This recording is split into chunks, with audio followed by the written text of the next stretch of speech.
is at peace. Hurry home. Yes, he's killed the Empress. I'll see you beheaded for this, Corvo. My creative partner, Raphael Colantonio, and I sat down with a very small group of people very early on, far before we knew what Dishonored was, before we knew it was a steampunk universe. We had this general sense that it was a stealth game with a melee combat component. I don't think at that point we even had supernatural powers. It was very early. And we sort of do what we always do, which is set up a series of sort of guidelines of what we're looking for in missions, like how we're going to differentiate them, what we think might be powerful fantasies for the player or cool places to explore. And in this case, we ended up with a list of maybe 20 locations that we thought were really interesting.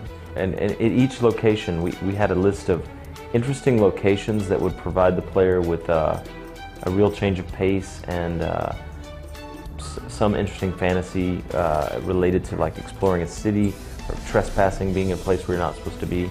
And then we also came up with an interesting set of activities, observing someone trying to poison someone else at a meeting and being able to switch the glasses.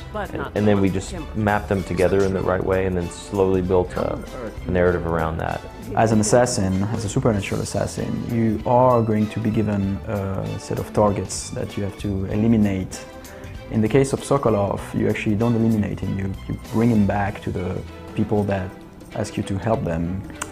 In this case, the reason why he's useful is that he has a piece of information that will help you accomplish your final objective, which is to set things right, basically. And so by bringing him back to the colleagues, you're going to extract information from him, which is going to be helpful. I mean, we're super excited about Dishonored because of the way it's come together and the type of game it is. We love this type of game. But one of the secret ways you make this type of game, in my opinion, and I think Raph shares this opinion, is that you just stack the team with people who kind of disagree about that, and then you let them be advocates for their style, right?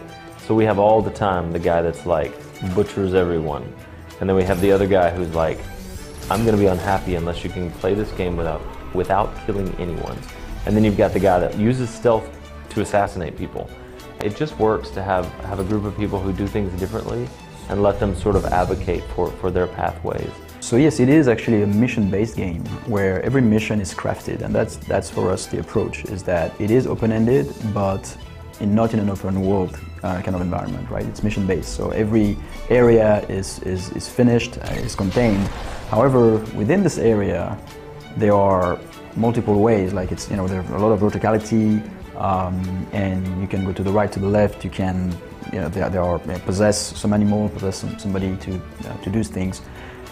And this is very important to us because this let us craft our missions more. We can go deeper into detail and make every area really different than the previous ones. And so the experience feels very intense, very immersive. We were super pleased with the reaction to the trailer. We're looking forward to releasing gameplay footage and all that, but we really wanted to just show people the world. This is a whaling city, a decaying whaling city in the middle of a terrible plague where a tyrant is running the show, and it's a steampunk city called Dunwall. Corvo is a supernatural assassin moving through that environment. And it's very different. It's not a sequel, it's new IP. And so that trailer, I think, was very useful in sort of setting the tone for the game. So Dishonored ships on October 9th this year in America, and then in October 12th in Europe. You can play the game on Xbox 360, PC, and PS3.